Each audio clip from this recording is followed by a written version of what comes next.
नमस्कार, मैं हूं संजय शर्मा। आप देख रहे हैं 4 PM न्यूज नेटवर्क। क्या गडकरी को फंसा दिया प्रधानमंत्री नरेंद्र मोदी ने? क्या गडकरी की सारी चालें ब्लॉक कर दी अमित शाह ने? नागपुर में क्या होने जा रहा है? क्या गडकरी चुनाव हार सकते हैं? इस तरह की तमाम चर्चाएं नागपुर में फैल रही हैं। गडकरी एक ऐसा चरित्र है जिन्होंने प्रधानमंत्री नरेंद्र मोदी को परेशान किया है।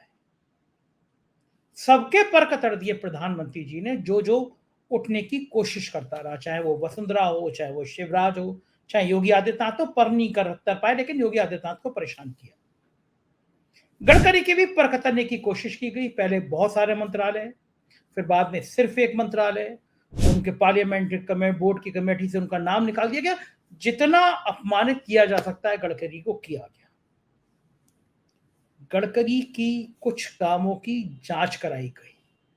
क्या ये संभव था कि कैग मोदी जी के मंत्रिमंडल में से सिर्फ गडकरी की एक रिपोर्ट को सार्वजनिक कर दे, मीडिया को बता दे?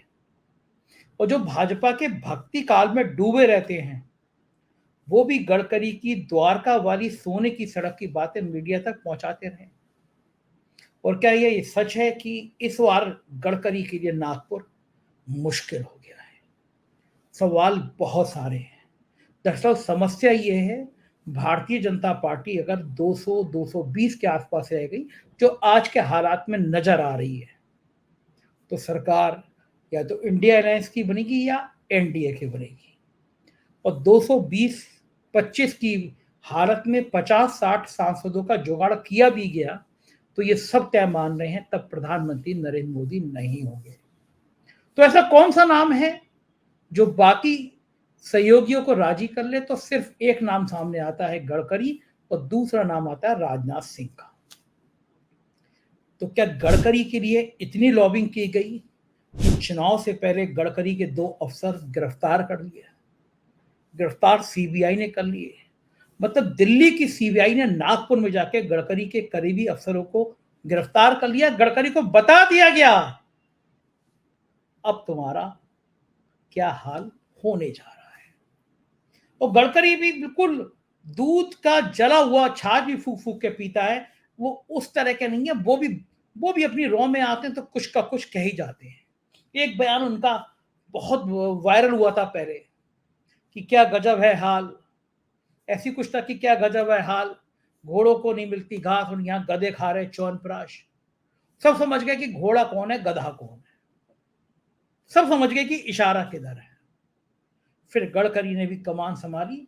बेटे ने गडकरी की तरफ से बैटिंग करी और बेटे ने कह दिया कि ये नागपुर की सीट है, ये भाजपा की सीट नहीं है।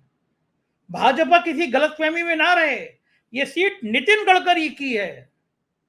मतलब बेटे ने कह दिया कि मेरे पिता का कद भाजपा से कहीं ऊंचा है।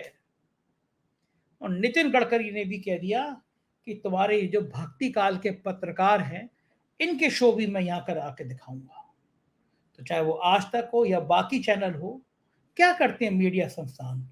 आपको शो कराना है, जेब भारी होनी चाहिए, लक्ष्मी जी की कृपा होनी चाहिए, लाखों करोड़ों के विज्ञापन दिए जाते हैं और शो चलने शुरू हो जाते हैं। तो मुझे गडकरी जी एक बस में बैठे दिखाई दिए, अंजना ओम कश्यप जी के संग कई कई बार घूमते दिखाई दिए। गडकरी के प्यार की बहुत बढ़िया स्टाइल है। लेकिन बेटे ने जो कहा, उसने दिल्ली का तापमान बढ़ा दिया। बेटे ने जो कहा वो साफ साफ संकेत है कि अब गडकरी दबने वाले नहीं हैं। आज मैं गडकरी की जिंदगी के बहुत बड़ा खुलासा करने जा रहा हूं।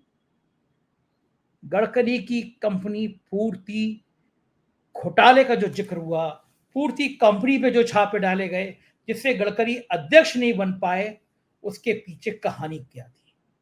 उसके पीछे प्रधानमंत्री मोदी जी का सबसे करीबी कौन नेता था? मोदी जी की आंख का तारा कौन नेता था जो चाहता था कि गडकरी की कंपनियों पे छापे पड़े और इसकी खबर देश और दुनिया में फैल जाए? ये सारी बातें मैं आज आपको बताऊंगा, बहुत शानदार बातें बताऊंगा। रिक्वेस्ट है, चैनल को ज्वाइन कीजिएगा, सब्सक्राइब करिएगा, पूरा वीडियो सुनिएगा। पहले मैं गडकरी के बेटे का लगभग 3 मिनट का ये वीडियो आपको सुनाना चाहता हूं। गडकरी के बेटे ने आज एक और बात कही, ये कहा कि मैं 1800 करोड़ के कर्जे में डूबा हूं। गडकरी का बेटा सैकड़ों करोड़ के कर्जे में डूबा, कहानी क्या है, इसमें पेच क्या है, क्यों ये बात कही गई, चुनाव के बीच में कही गई, सारी बातें बताऊंगा। पहले गडकरी जी के बेटे का ये वीडियो सुन लीजिए। अस्सलाम वालेकुम दोस्तों, और आपको बहुत बहुत मुबारक ईद रमजान की। बहुत जन ने सब डिस्कशन किया, क्या है, क्यों है, कैसा है। आपको एक साफ बता दूं, मैं पार्टी को बिलोंग नहीं करता हूं, ना प्राथमिक सदस्य हूं और ना ही रहना चाहता हूं। गडकरी साहब इंसानियत और प्रिंसिपल वाले आदमी हैं। इंसानियत और प्रिंसिपल की उन्होंने साफ कह दिया, भाई पॉलिटिक्स में आना है, मैं रिजिग्नेशन दे देता हूं, तुम चले जाओ। सीधी सी बात। एक घर से एक आदमी जाएगा, ये आपका काम नहीं, आप घर चलाओ, बाकी समाज का काम करता हूं। प्रिंसिपल साफ है। इंसानियत क्यों? दोस्तों, पैरे जी ने बताया, साहब ने भी बताया, गडकरी साहब को आपने वोट दिया तो भी उन्होंने काम किया ही है, और नहीं दिया तो भी उन्होंने काम किया है। साहब ने अभी बताया, आपको मालूम है। और आज जैसे पैरे जी ने बताया, वोट मांगने के लिए वो या मैं आए नहीं है। ये जो बेसिकली एक माइंडसेट अपने दिमाग में बिठा के रखा है। देखिए, क्रिकेट का गेम गलत नहीं है दोस्तों, कोई बॉलर या कोई बैट्समैन गलत नहीं होता है, उसकी सोच गलत होती है। क्रिकेट का गेम टीम कभी गलत नहीं होती, वो तो अच्छा गेम है। उसमें खेलने वाला कौन है वो देखना चाहिए, ना क्रिकेट को नाम रखना चाहिए कि क्रिकेट गेम ऐसा है। ये बात गलत है। आदमी को देखो यार, ये क्या कौन सी बात होगी, कोई कहां से है। आपको अगर महल का आदमी अच्छा नहीं लगता तो महल गंदा हो गया क्या? अरे यार, महल का एक आदमी गंदा है यार, ये गलत है, ये साफ गलत है दोस्तों। ह्यूमैनिटी के ग्राउंड पे इलीगल भी है तो होना चाहिए, तो होना ही चाहिए। वो कल का उदाहरण है काचीपुरा का, आप देख लीजिए। नव भारत में साहब ने बोला है कि काचीपुरा का काम हो नहीं सकता, लेकिन ह्यूमैनिटी के ग्राउंड पे मैं लोगों को घर दिलवाऊंगा। उनके घर वहां पे होने चाहिए, क्योंकि 30 साल से वो वहां पे रह रहे हैं। लीगली इंपॉसिबल है, बराबर नहीं है, लेकिन ह्यूमैनिटी लीगल से भी बराबर है। इंसानियत सबसे ऊपर है दोस्तों। कौन सा भी धर्म उठा के देखिए, आप बाइबल उठाइए, आप कुरान उठाइए, आप गीता उठाइए, इंसानियत को पहला नाम दिया गया है। कौन सा धर्म अच्छा है तो इंसानियत है, हर एक इसमें बोला गया है। आज बाजू वाले लोग कहते हैं, भड़काते हैं कि सीमेंट रोड का काम किया है तो कितना सीमेंट आया, कहां से आया। आज 1800 करोड़ का कर्जा मेरे ऊपर है। आज अगर खाया रहता, कुछ करना रहता तो यह कर्जा नहीं रहता। आज 3000 लोगों की फैमिली में चलाता हूं। मेरे साथ में भी पैरी जी काम करते, ट्रांसपोर्टेशन का काम करते। 30 तारीख को जरूर झगड़ा होता है कि पैसा दो सारंग, यार मुझे पैसा चाहिए, लेकिन बिजनेस की तरह चलाता हूं। देखिए, ये जो काम रहते दलाली के, मेरे पास कोई आया तो बोलता, देखिए साहब, गवर्नमेंट का काम मेरे से मत बोलिएगा, मैं घर में रहना चाहता हूं, मुझे बाहर में नहीं रहना है। गडकरी साहब इंसानियत तो प्रिंसिपल वाले आदमी है। गवर्नमेंट का एक भी काम मैं नहीं कर सकता। अगर करना है तो आप बीजेपी के कार्यकर्ता के पास जाइए या उनके पहचान वालों के पास जाइए, मेरे पास मत आइए। क्योंकि मुझे उन्होंने एक साफ बोला है, गवर्नमेंट का काम करना नहीं है, वहां पे जाना नहीं है, और आपको पॉलिटिक्स में आना नहीं है। अगर आना है तो एक आदमी रहेगा, एक काम करेगा, प्रिंसिपल से तगड़े और ईमान से आप देखेंगे तो इंसानियत मानने वाले वो आदमी है। सुना आपने गडकरी का बेटा क्या कह रहा है? साफ साफ कह रहा है, मेरे पिता की सीट, बीजेपी से कोई मतलब नहीं है, पिता से मतलब है। क्या क्या है मामला, मैं सीधे नागपुर ले चलता हूं। नागपुर के एक बहुत सीनियर जर्नलिस्ट, शानदार जर्नलिस्ट, बिजनेस की फील्ड पे जिनने बेतहाशा बेहतर काम किया है, राजीव रंजन सिंह। मैं सीधे चलता हूं और आज के जो खुलासे हैं वो दिल थाम के सुनिएगा, बहुत कुछ है इस वीडियो में। चलते हैं राजीव जी के पास। 4 PM न्यूज नेटवर्क में स्वागत है राजीव जी। आप नागपुर में हैं, बहुत सीनियर जर्नलिस्ट हैं, और मुझे लगा कि इस विषय पर बात करने के लिए आपसे बेहतर इंसान कोई दूसरा हो नहीं सकता। गडकरी के बेटे का एक वीडियो वायरल है, 2-3 चीजें प्रमुख हैं उसमें। उसने ये खुलेआम दावा किया है कि ये भारतीय जनता पार्टी नहीं जीतती, यहाँ से गडकरी साहब जीतते हैं। मैं हजारों करोड़ के घाटे में हूं, ये गडकरी साहब की ईमानदारी का प्रतीक है। और ये तो सब जानते हैं कि मोदी जी और गडकरी जी के कितने प्यार भरे रिश्ते हैं। इस बेटे के इस बयान के बाद राजनीतिक गलियारों में 2 सवाल तैर रहे हैं, उनसे ही मैं शुरुआत करना चाहूंगा। पहला सवाल, अगर भाजपा 300 पार हो गई या एनडीए 300 पार हो गया तो गडकरी जी का फ्यूचर क्या होगा? और भाजपा 225 के आर पार आसपास टिक गई, रह गई, तो गडकरी का फ्यूचर क्या होगा? इनके बेटे ने यह बयान क्यों दिया?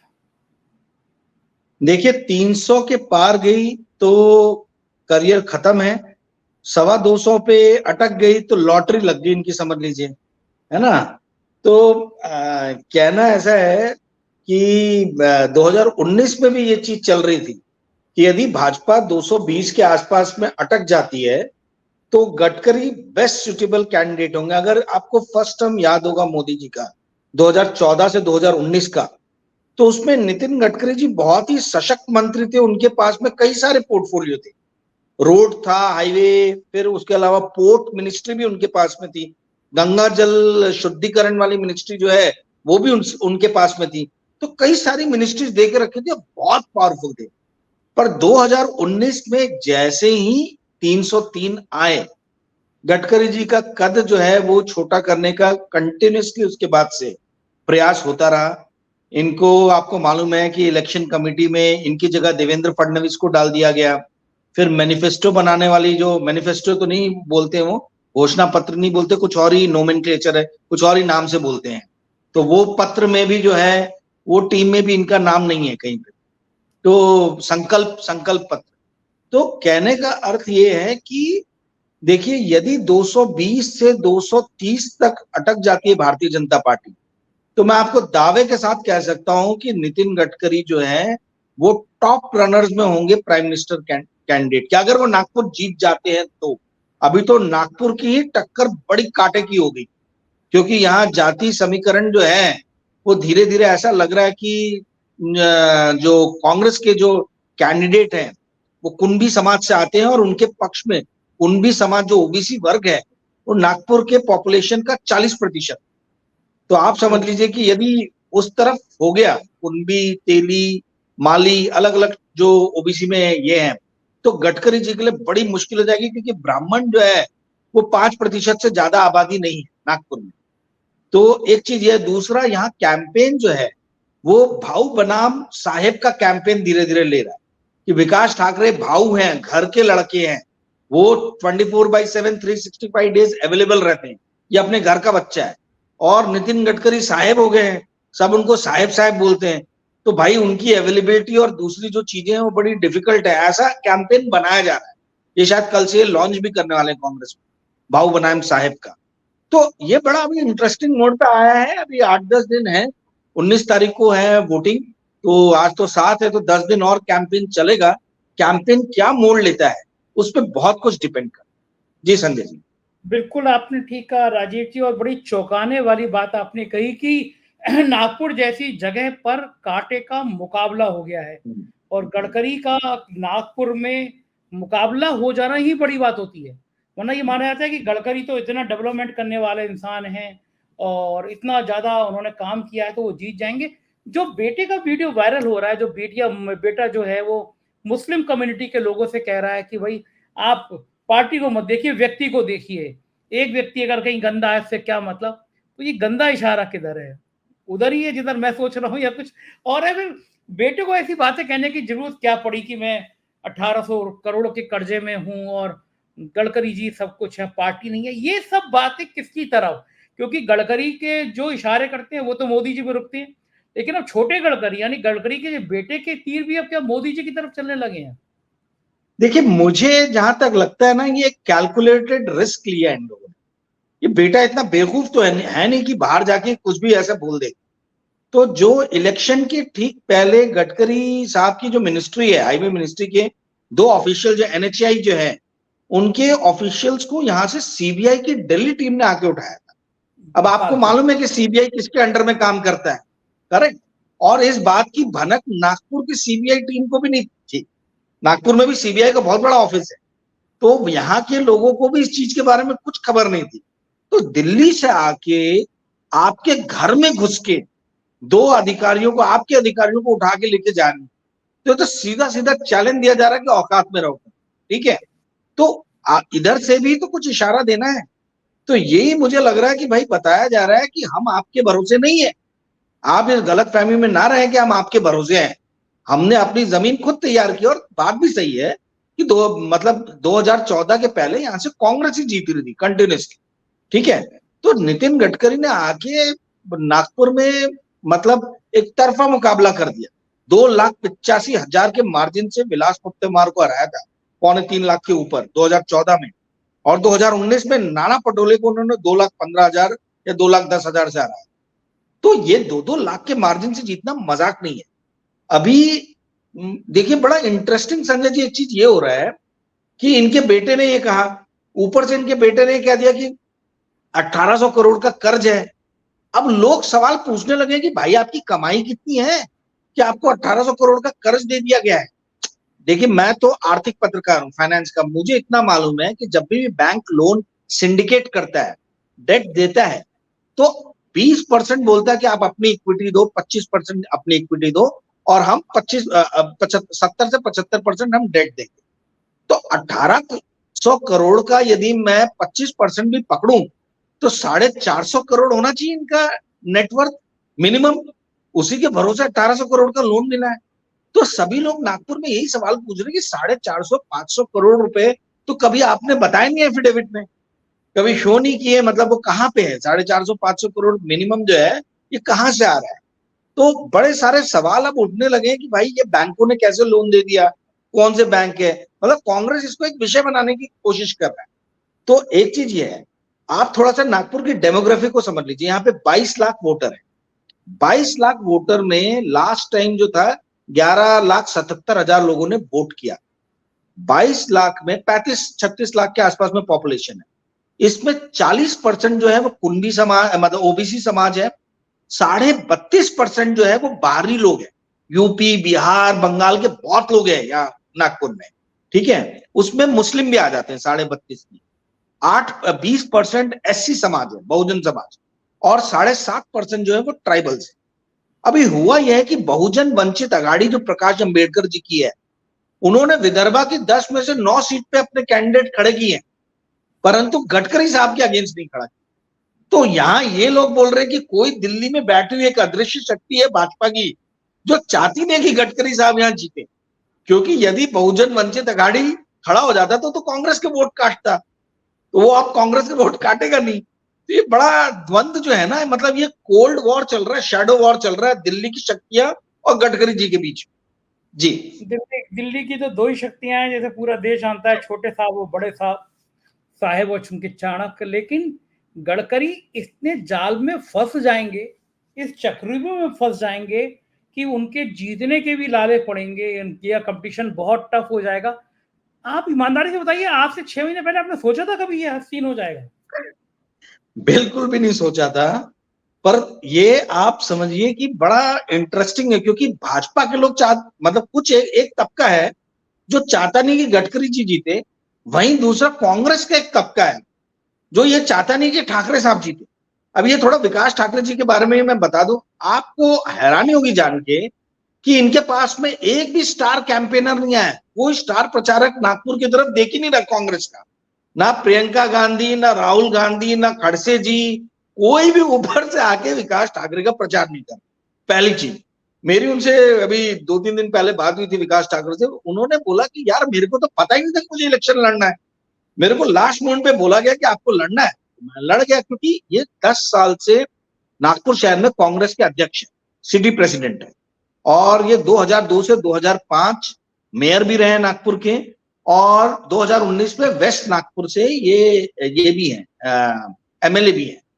तो उन्होंने कहा कि मुझे कहा गया राजीव कि लड़ना है, तो मैं कैसे बोलूं कि मैं नहीं लड़ूंगा, मेरी तैयारी नहीं थी। तो मैंने बोला ठीक है साहब, अब आप लोग उतार रहे हो तो मैं उतर जाता हूं। परंतु कांग्रेस से इनको कोई सपोर्ट, जो बोलते ना कि मतलब गडकरी जैसा बड़ा कैंडिडेट खड़ा है तो हमने आके कोई सपोर्ट करना चाहिए, तो ना राहुल गांधी है, ना प्रियंका गांधी है, ना खड़से जी है, ना इनके जो दूसरे अच्छे स्पीकर कन्हैया और बाकी लोग कहे जाते हैं, कोई भी स्टार कैंपेनर नागपुर में अभी तक आया नहीं है। कल मुकुल वासनिक आए थे, पर मुकुल वासनिक को यहाँ के लोग स्टार कैंपेनर मानते नहीं, ठीक है, और मुकुल वासनिक ज्यादा कुछ बोलते भी नहीं है और कुछ स्टार कैंपेनर है भी नहीं। तो कांग्रेस का भी एक तबका है जो चाहता है कि गडकरी जी जीत जाए, और भाजपा का एक तबका है जो चाहता है कि गडकरी जी हार जाए। तो ये दोनों एक दूसरे को कैंसल आउट कर रहे हैं, बड़ा दिलचस्प मुकाबला हो रहा है। अच्छा, इससे अच्छा तो देश में कहीं चुनाव नहीं हो सकता कि कांग्रेस चाहती है, कांग्रेस के बड़े नेताओं को या बड़े लोग धड़ा चाहता है कि उनका प्रत्याशी हार जाए, गडकरी जीत जाए, क्योंकि उनको लगता है कि अगर गडकरी जीतेंगे तो निपटाएंगे बड़े साहब को, आपस में लड़ेंगे। और बीजेपी का बड़ा धड़ा चाहता है गडकरी हार जाए, मतलब अपनी पार्टी का एक बड़ा गुट अपने ही नेता को हराना चाहता है। ये सिर्फ नागपुर में होगा, लेकिन नागपुर में एक तीसरी ताकत भी काम करती है जिसको राष्ट्रीय स्वयंसेवक संघ कहा जाता है। उनका मुख्यालय है। वो कहा जाता है गडकरी जी उनके बहुत प्यारे हैं, उनके बहुत चहेते हैं। उनका क्या रोल चल रहा है? देखिए, भारतीय जनता पार्टी और आरएसएस नागपुर शहर में ये दो फाड़ में बट गए। एक फडणवीस कैंप है, एक गडकरी कैंप, ये क्लियरली नजर आता है। और वो रीजन वाइज भी जो है वो आपको दिखता है। आपको ऊपर ऊपर सब हाथ में हाथ डाले हुए नजर आएंगे, बट इंटरनली जो है सबको ट्रेमर समझ में आते हैं। ये जो कंपन जो है वो सबको समझ में आती है कि भाई ऑल इज नॉट वेल। तो राष्ट्रीय स्वयंसेवक संघ के साथ में भी ये है, हालांकि प्रयास कर रहे हैं, अब अपना उम्मीदवार है और अपना शहर है, मुख्यालय है, तो यहां से कैसे हारने दें। तो आरएसएस तो लगा ही हुआ है अपने इसमें, किंतु गडकरी जी को जो सबसे बड़ा खतरा है वो खतरा ये है कि देवेंद्र फडणवीस कैंप ने यदि साथ नहीं दिया लास्ट मोमेंट पे, लास्ट के 3-4 दिन जो सबसे इंपॉर्टेंट रहते हैं, लास्ट के 2 दिन जो सबसे इंपॉर्टेंट रहते हैं, यदि उसमें साथ नहीं मिला, क्योंकि देखिए आप समझिए नागपुर में जिसका भी कब्जा बस्तियों पे होता है, नागपुर में बहुत सारी बस्तियां हैं, ये बहुत कम लोगों को मालूम है, जिसका भी कब्जा बस्तियों पे रहेगा वही इलेक्शन जीतेगा, क्योंकि रिहायशी इलाकों से कम लोग वोट डालने जाते हैं, क्योंकि अभी 42 डिग्री टेम्परेचर चल रहा है वहां पे, तो ज्यादा वोटिंग होती नहीं है, 55% होगी बहुत हो गया, ठीक है। तो ये अगर रिहायशी, और बीजेपी का मेन सपोर्टर जो है वो रिहायशी एरिया वाला ही है, तो अगर रिहायशी एरिया के लोग निकले नहीं, उदासीन हो गए, तो वो एक बहुत बड़ा इनके लिए झटका हो सकता है, पहली चीज। दूसरी चीज ये है कि जो अभी कुणबी तबका, जो सबसे बड़ा तबका है नागपुर में, उसका पहली बार, मतलब पहली बार तो नहीं बोलेंगे, पर मतलब नागपुर के अंदर का पहली बार उम्मीदवार बन रहा है विकास ठाकरे, जो कुणबियों में काफी मतलब चर्चित भी है, क्योंकि एक में कुणबियों के बड़े लीडर हैं यहाँ। तो वो अगर कुणबी सब मिल गए तो गडकरी जी के लिए बड़ी परेशानी हो जाएगी, फिर ये फाइट जो है ये फंस जाए। और ये गडकरी जी को भी समझ में आ रहा है। गडकरी जी के स्टेटमेंट बड़े कंट्रोवर्शियल पहले आ रहे थे कि मैं चाय पानी के लिए भी खर्चा नहीं दूंगा इस बार ही, है ना, इस टाइप के। अब ऐसा हो रहा कि चाय पानी का खर्चा भी मिल रहा लोगों को, और बकायदा मतलब बड़े बड़े चैनल्स के लोग आके इंटरव्यू भी ले रहे हैं उनका, पूरा प्रोपेगेंडा और एडवर्टाइजमेंट चालू है, खर्चा चालू है उनका। तो ये जो स्टेटमेंट उन्होंने दिया था कि कार्यकर्ताओं को अपने दम पे इलेक्शन मुझे जिताना है और चाय पानी का खर्चा नहीं मिलेगा, वो सारी चीजों से पीछे हट रहे हैं, खुद भी घूम रहे। पहले ऐसा था कि वो स्टार कैंपेनर बन के इधर उधर जाएंगे, वो अपनी कंस्टिट्युएंसी से कहीं बाहर नहीं निकल रहे। और आपको एक आश्चर्य की बात होगा कि बताता हूं कि कल मोदी जी आ रहे हैं विदर्भा में, तो वो नागपुर से ठीक जो लगी हुई सीट है रामटेक की, वहां जा रहे प्रचार करने के लिए।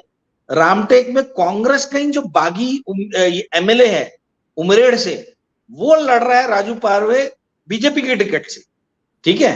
और नागपुर से दूसरी लगी, दूसरी तरफ जो सीट है चंद्रपुर, वहां भी जा रहे हैं मोदी जी, नागपुर में नहीं रुक रहे। नागपुर में कोई कैंपेनिंग नहीं, कोई प्रचार नहीं, कुछ नहीं। रामटेक जाएंगे, चंद्रपुर जाएंगे, पर गडकरी जी के एरिया में जो भाजपा के स्टार प्रचारक है नरेंद्र मोदी, उनका कोई अभी तक जो मेरी जानकारी है कोई उनकी सभा नहीं होने। ये बड़ी रोचक जानकारी दी। एक चीज और पूछूंगा, चूंकि आप बिजनेस के बहुत बड़े पत्रकार रहे हैं, आपने तमाम बड़ी स्टोरी करी है बिजनेस हाउसेस की। आपको याद होगा एक जब अध्यक्ष बने थे, फिर बनने वाले थे, पूर्ति घोटाला एक सामने आया था। पूर्ति कंपनी शायद गडकरी जी की थी, उस पर छापे पड़े थे और उनका अध्यक्ष बनते बनते रुक गया था। कुछ डिटेल है उसकी, फिर क्या हुआ छापों के बाद? आपको मैं उससे भी ज्यादा रोचक जानकारी देता हूं कि जिस पत्रकार ने ये निकाला था पूरा मामला, जिसको रामनाथ गोयनका अवार्ड भी मिला था, उसको टाइम्स ऑफ इंडिया ने 6 महीने पहले निकाल दिया। ओ, क्या बात कर रहे हैं? हाँ, और वो विकास ठाकरे के प्रचार कैंपेन के हेड है, मतलब मीडिया कैंपेन की। और वो मेरा जूनियर भी रहा है, मेरा दोस्त भी है, और मैं उसको मदद भी कर रहा हूँ। मतलब ये भी आपको खुलासा दे दूं, ये साहब बनाम भाऊ का जो फाइट है, ये मेरा ही पंचलाइन बनाया हुआ, ये मैं दिया। तो वो पत्रकार अब टाइम्स ऑफ इंडिया के पेरोल पे नहीं है, और उसको रामनाथ गोयनका अवार्ड मिला था। बड़ा ईमानदार और बहुत बढ़िया पत्रकार है, ठीक है। अब वो विकास ठाकरे के लिए मीडिया कैंपेनिंग का काम कर, तो मुझे तो मालूम है बहुत कुछ इस चीज के बारे में। वो तो जैसी 2014 में वो स्टोरी उसी की थी, पूर्ति घोटाला जो सामने आया था, हाँ उसी की। हाँ, उसी की स्टोरी थी। उसको रामनाथ गोयनका अवार्ड मिला था उस चीज के, उस स्टोरी के लिए। अच्छा, और टाइम्स अच्छा। ऑफ इंडिया ने रामनाथ गोयनका अवार्डी को, मतलब आप समझिए ये बहुत बड़ी बात है। मतलब ऐसा नहीं बोला कि तुम निकल जाओ, बोला कि खुद ही स्वेच्छा से रिजाइन करो, उसके पास कोई ऑप्शन ही नहीं था, और वो और बात कारण भी नहीं कर सकता क्यों क्यों किया था इस टाइम्स बारे ऑफ में इंडिया? मीडिया में। हाँ, क्यों क्यों किया टाइम्स ऑफ इंडिया ने ऐसा? अब ये बताइए, चुनाव के 6 महीने पहले क्यों करें, आप बताइए ना मुझे। मतलब ये तो समझने वाली बात है, इसको खुल के। अब वो चूंकि मेरा दोस्त है तो मैं मतलब ज्यादा चलिए, भी ऐसा ना बोलूं, नहीं हाँ, कि ठीक उसके है। लिए आगे लिए भी खतरनाक हो जाए। पर वो लेकिन अभी ये पता है, विकास ठाकरे का कैंपेन चला रहा है, ये संभाल रहा है। आपको पता है फिर उस जांच में क्या हुआ? उस पूर्ति घोटाले के सामने जो जांच हुई थी उसमें क्या हुआ? कुछ नहीं हुआ ना, वो तो क्लोज हो गया। देखिए वो पूरा का पूरा जो षड्यंत्र था, वो क्या था, वो अरुण जेटली और जो दिल्ली में बैठे हुए कुछ जेटली साहब के करीबी पत्रकार जो उस टाइम में थे, ठीक है, ये उसको बनाए। वो बेसिकली स्कैंडल जो था पूर्ति का, वो क्या था कि भाई महेश्कर जी ने 150 करोड़ रुपए पूर्ति में डाले। महेश्कर जी बोल रहे हैं मेरा इन्वेस्टमेंट है, और भाजपा के जो जेटली एंड अदर जो भी इनका ये फैक्शन था, इन्होंने बोला कि नहीं ये जो है ये इन्वेस्टमेंट नहीं है, ये ब्राइब है, ठीक है। तो इन्होंने खुद ही बना दिया। अभी तो ऐसे 50 चीजें हमें दिख रही हैं कि शराब घोटाले में 60 करोड़ का जो चंदा दे रहा है, भाजपा बोल रही है कि नहीं नहीं नहीं, वो चंदा है, वो ब्राइब नहीं है, ठीक है। तो आप मतलब अपने विम्स एंड फैंसीज से अपने हिसाब से डेफिनेशन चेंज कर लो। तो पूर्ति घोटाला तो वो गया, वो सिर्फ और सिर्फ प्रयास था कि नितिन गडकरी दोबारा भारतीय जनता पार्टी के अध्यक्ष ना बने, सिर्फ वही एक प्रयास। और वो घोटाले होने के बाद ही देवेंद्र फडणवीस का, यदि आपको ध्यान होगा, उदय हुआ। देवेंद्र फडणवीस का जो उदय हुआ है, वो मतलब वो तो खुद ही नहीं एक्सपेक्ट कर रहे थे कि चीफ मिनिस्टर बन जाएंगे। उनके लिए एक बड़ी चीज ये होगी कि गोपीनाथ मुंडे जी 6 महीने पहले डेथ होगी उनकी, 2014 मुंबई अपना महाराष्ट्र इलेक्शन के पहले। तो ये बहुत कहानियां है, बहुत सारी चीजें मैं पब्लिकली नहीं बता सकता, बोल सकता। पर आप ये समझ लीजिए कि पूर्ति घोटाला जो है वो घोटाला है नहीं, मतलब वो वो कोई इन्वेस्टिगेशन कुछ नहीं हो रहा। गडकरी को ट्रैप करने की एक साजिश थी, गडकरी को बस फंसाने बस की। बस बस बस बस बस। ऐसे कुछ दिन पहले द्वारका की सड़क का जिक्र आया कि गडकरी जी ने वो सोने की सड़क बना दी, करोड़ों रुपए का उसमें फर्जीवाड़ा हो गया। और जो बीजेपी कवर करते हैं पत्रकार, जिनको बीजेपी का सपोर्टेड कहा जाता है, साहब के भक्ति काल का बहुत आगे बढ़ाया जाता है, उन्होंने भी इस मामले को तूल दिया हल्के हल्के। तो उस सड़क के बहाने भी गडकरी को बदनाम करने की, गडकरी को ट्रैप करने की कोशिश थी। पता नहीं गडकरी जी के ऊपर में कौन सा शनि का प्रभाव है, क्या है। 2012 से मैं देख रहा हूं कि उनको अपने लोगों से बहुत बड़ा घात मिल रहा है, ठीक है। ये प्रतिघात जो हो रहा है, मतलब घात प्रतिघात का जो सिलसिला है, ये 2012 से ही शुरू है।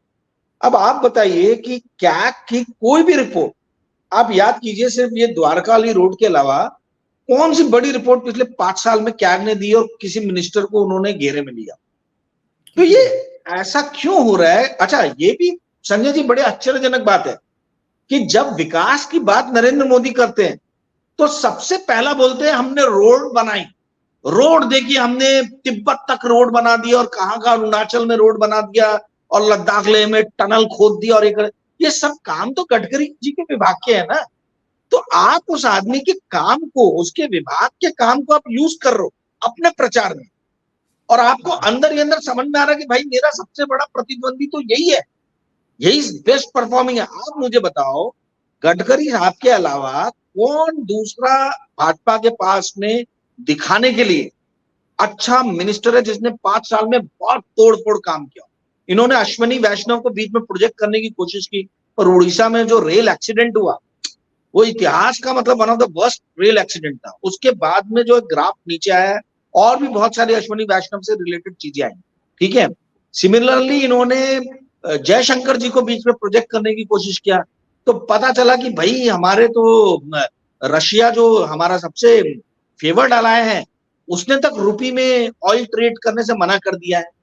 साउथ मतलब अच्छे अच्छे अलायंस जो है हमारे, वो पीछे जा रहे हैं, और ये चीज न्यूज मीडिया में कहीं भी नहीं है, ठीक है। तो बहुत सारे ऐसे फाइनेंशियल चीजें मैं बता सकता हूँ जो किसी और अन्य कार्यक्रम में हम लोग करेंगे।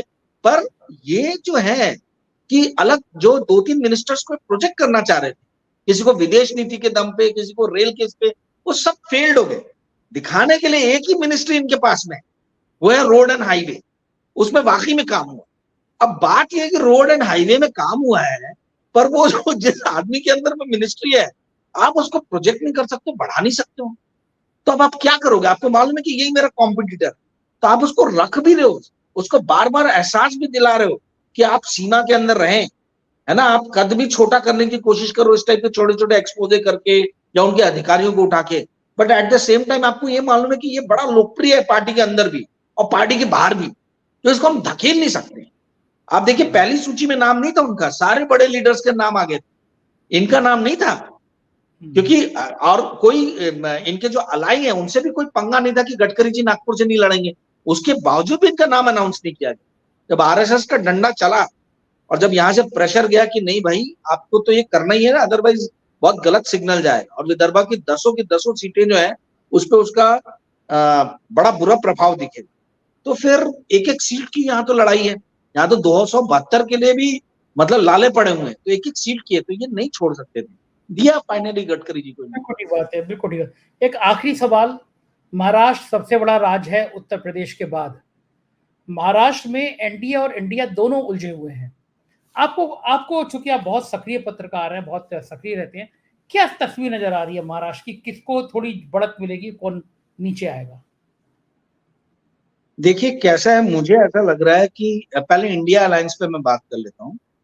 देखिए इंडिया अलायंस में ऐसा माना जा रहा है, कांग्रेस के कई लीडर से मैंने बात किया और पत्रकारों से बात किया जो कवर करते हैं, उनका ये कहना है कि इंडिया अलायंस ने सरेंडर कर दिया है कंप्लीटली उद्धव ठाकरे के साथ।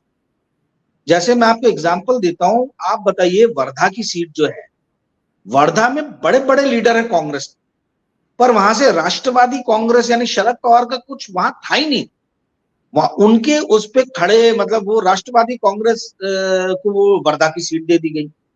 जो रामटेक जो श्योर शॉट मानी जा रही थी कि रामटेक की सीट इस बार निकाल सकती है कांग्रेस, वहां पे जो नितिन राउत जो बहुजन समाज के बहुत बड़े लीडर हैं, नागपुर से 4 बार एमएलए रहे, अभी भी एमएलए हैं वो नॉर्थ नागपुर से, तो उनको या उनके बेटे के लिए वो ट्राई कर रहे थे, उनको टिकट ही नहीं दिया गया। उनको टिकट दिया गया रहता तो पक्का निकाल, मतलब 90% चांस था वो निकाल लेते, बट नितिन राउत की अदावत चलती है मुकुल वासनिक के साथ में, दोनों बहुजन समाज के बड़े लीडर अपने आप को समझते हैं, तो उस चक्कर में उनको टिकट नहीं मिली। तो ऐसी कई जगह हैं जहां पे टिकट कैंडिडेट सिलेक्शन में लोगों को जो है वो थोड़ा सा मायूसी हुई कि भाई ये किसको टिकट दे दिया। तो एक बात तो ये रही, दूसरी बात क्या जो है वो ये है कि उद्धव ठाकरे के ऊपर में पूरा का पूरा इंडिया अलायंस का दामोदर पूरा दारोमदार है। अगर उद्धव ठाकरे के गुट ने अच्छा परफॉर्म किया तो मैं आपको बता रहा हूं 24 यानी आधी से ज्यादा सीट ले सकते, इतना ज्यादा उद्धव ठाकरे गुट के ऊपर में ये लोग डिपेंडेंट।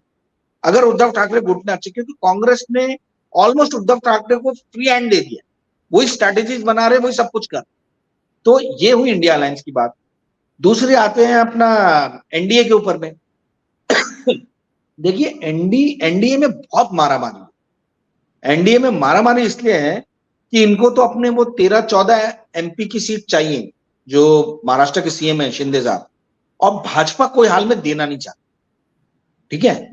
तो ये अभी तक इनका बहुत सारी सीट्स पे कुछ कंफर्म ये डिसीजन हुआ नहीं है कि किसको देना है, तो ये लास्ट मोमेंट तक जो सस्पेंस बना के रखा, जब तक दोनों तरफ से कैंडिडेट्स की अनाउंसमेंट ना हो जाए इंडिया अलायंस और एनडीए से, तब तक कुछ भी कह पाना मुश्किल है। पर जो मुझे फिलर्स आ रहे हैं वो आ रहे हैं कि विदर्भा में 2 से 3 सीट कांग्रेस यानी इंडिया अलायंस निकाल सकती है, और जो बॉम्बे और जो वेस्टर्न महाराष्ट्र का एरिया है और परभणी नांदेड़ वाला जो ये एरिया है मराठवाड़ा का, उसमें कैसा कैंडिडेट ये लोग खड़ा करते हैं इसके ऊपर में बहुत कुछ डिपेंड करेगा। बट मोटा मोटी आप ये समझ लीजिए अभी के बिना कैंडिडेट सुने हुए सिर्फ जो लोगों से पिलर आ रहे हैं, आप ये मान के चलिए कि 29-19 का नंबर दे रहे हैं लोग कि 29 एनडीए 19 अपना इंडिया अलायंस, बट फाइनली जो नंबर है वो कैंडिडेट के नाम आने के बाद ही बता पाएंगे कि क्या कितनी टक्कर दे पाएंगे। बिल्कुल ठीक बात है। बहुत बहुत शुक्रिया राजीव जी, इतनी बढ़िया बातचीत करने के लिए। हम लोग फिर संपर्क करेंगे। Thank you. सुना आपने, मुझको यकीन है आप दिल थाम के सुन रहे होंगे, क्योंकि ऐसे ऐसे खुलासे पहले कभी आपने नहीं सुने होंगे।